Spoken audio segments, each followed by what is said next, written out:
Hey everybody, and welcome back to Super Comic Fun Time. This is Douglas, and this is our first full day back from our vacation in Viroqua. I will say this is kind of like a loose ends episode plus a little bit of a Steve Ditko tribute. He passed while I was on vacation. I'm not sure exactly what day he died. I think it was Thursday, the day after the 4th of July, that the news was hitting Twitter. And so yeah, it was shocking, but I still haven't been very busy. Excuse me. Came back yesterday midday, started working on the lawn a little bit. Well, not the lawn, but the flowers, the gardens around the lawn. It's very, very grassy here. I have to find some time to cut the grass this week. I've also got Timothy Lynn's new book, Black Hops, I think it's called. Him, Brett Smith, and I forget the third person who's on it. But that just came today. It probably came last week, but I had my mail on hold because I wasn't here. And I also have Teether in that order too. If you remember, I like Teether #1. And so yeah.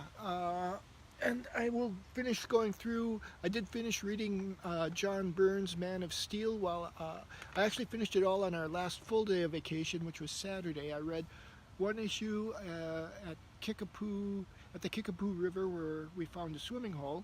That was a lot of fun. And then yeah, I just read through the next two issues after that.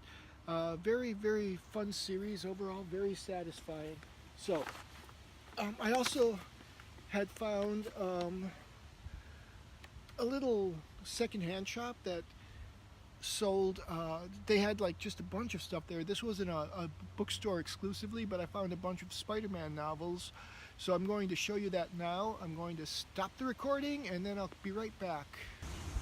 Okay, so here we go. I got this cute little shopping bag with my books in it.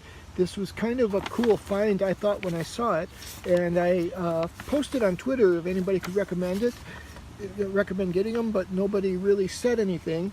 So eventually, like, they were a pretty good deal. Originally, they were like, excuse me, $5.99. So let's see, yeah, right there you can see they were $5.99 originally. So now they were going for $3.90. So I got 4 books for $5.17, I think, was my final price. So these were the first ones I noticed, the Hulk and Spider-Man. Don't know anything about them. I haven't even really, this is by Danny Fingeroth and Eric Fine. I remember Danny Fingeroth from when I was reading comics as a kid, though I don't remember any specifics. So this is part of a 3-part series, but I've only got the first 2 parts. So the first one, you have the Incredible Hulk and Spider-Man teaming up to fight Dr. Doom, and then I guess Iron Man comes in the second book, and I'll have to find the third book. You can see these are in a little bit rough condition on the covers, but otherwise, they're readable. Then this one, like, at first I wasn't sure if I should get this one because, as you know, I'm not the world's biggest Venom fan, except for the new Venom that's coming out. And so, Diane Duane, I've heard her name, but I'm not familiar with anything she's done. So this is, Ron Lim did this artwork here. I didn't even really notice that when I looked. I kind of looked through the books.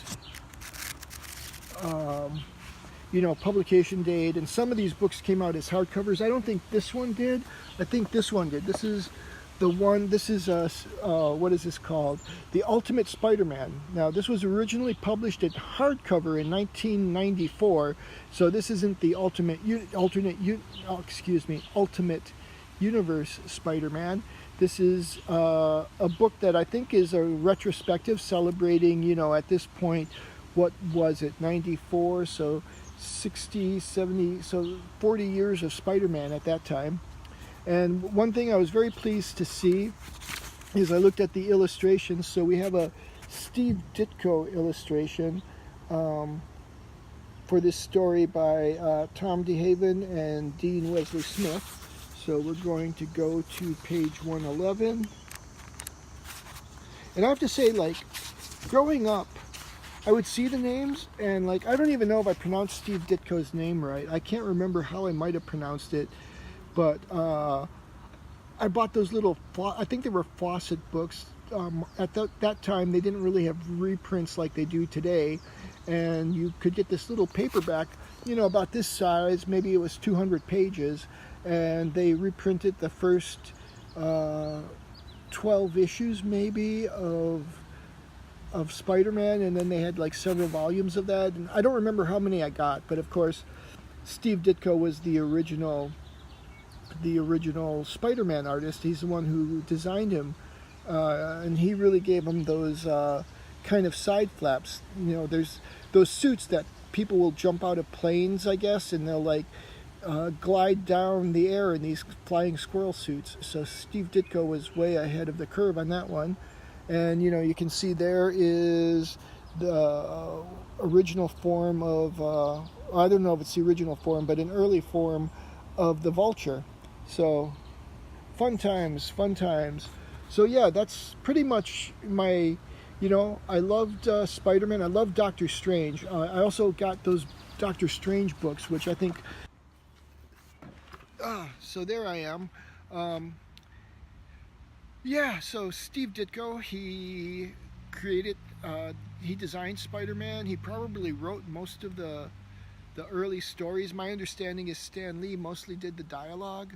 But I know, like, I think he left Marvel the first time on not the greatest terms, but I know he came back and at least did freelance from time to time. I remember near the end of my time reading comics, there was a magazine-sized Dracula comic book magazine. You know, it was black and white, more adult-themed stories, and he did the art for one of the stories, and then ended up being a little controversial because I guess, I don't know, I just remember the excuse or the explanation being that there was some issue with using an airbrush. I don't know if they inked his original pencil drawings with the airbrush, but it did look a little washed out. But it also, I kind of felt it was deliberate, and I thought it looked kind of cool. It was like different from any other Dracula story in that book, and I wish I still had those books so I could remember it. And I kind of thought they should have just not used the, they should, oh, we intended to do that, and we were going for the, maybe it didn't quite work out the way the fans would have liked, but we were experimenting. It's an experimental form. Sometimes they work, sometimes they don't. And I just kind of remember one shot of some woman, like in a very strange, terrified scream, and because of whatever the issue was, it did look a little surreal almost, and I thought that's what they were going for, and I think I enjoyed the story. I think at first I didn't, but as I read it, the story was good, so I kind of liked the art. And then I was talking about Doctor Strange before I stopped the camera to flip around, and those stories were so good. And back in those days, there wasn't the craze around the creators, or maybe there was. There wasn't for me. I was a kid. I liked the stories. I would recognize the names. I would see like Len Wein, and I'd think, oh, this will probably be a good story. Or I would like have some idea how the story would go because each writer had their sort of thing. But to me, the stars were always the characters themselves. And I think Steve Ditko did such a great job. I mean, I never really thought. I thought about Spider-Man when I was reading his Spider-Man. I didn't think about, oh, wow, this is cool Steve Ditko art, and that's just how I was. That's how I am mostly. I think, we put a little too much stock in the creatives sometimes. I mean, it's great, but everybody's human, and like a lot of creative individuals have issues. So, love the art, and, try to not have whatever the personal life of the artists whose art you enjoy cause to detract from that art. And so, I don't really know what Steve Ditko's issues might have been. I know he was an objectivist, which was a philosophy centered, basically it's a belief that the world is an objective thing and you can know it through your senses. And it was an atheistic sort of philosophy, and that's really all I know about that. I've read quite a bit, but it's not my thing, so it's not like I'm an expert on it or I kept any of the information in my mind. I find it helpful to read a variety of philosophies and use the parts that work for me, you know. So I really like the idea of starting at objective reality, and then if the explanation isn't there, it's just really hard to. Anyways, like whatever his philosophy or Jack Kirby's philosophy, I like their work. Even Stan Lee. I mean, I guess Stan Lee was considered a glory hound. Maybe that's true, but I mean, he still kind of single-handedly created a second comic book company when prior to that it was like basically DC, and then Marvel was just publishing 4 books like westerns and stuff like that. So you got to give these people credit, and you got to not worry so much about their personalities. It's like, I love Spider-Man. I know there's all kinds of drama around his creation. I love Doctor Strange. I don't know if there's as much drama around it, but yeah. So anyways, Steve Ditko's gone. He gave, he enriched my childhood. He enriched my life. I was very sad. I was always happy to know he was out there still working on stuff, and so yeah, it's very sad that he's gone.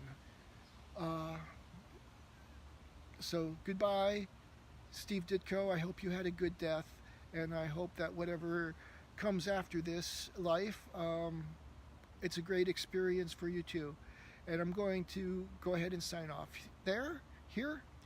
Please like the video. If you've read these novels I showed you, or you can recommend other novels that are good from that era, let me know. Comment down below, and I will be back with you soon. I will try to have Timothy Lim's book up later, and finish up the Man of Steel review. Talk to you soon. Super Comic Fun Time out.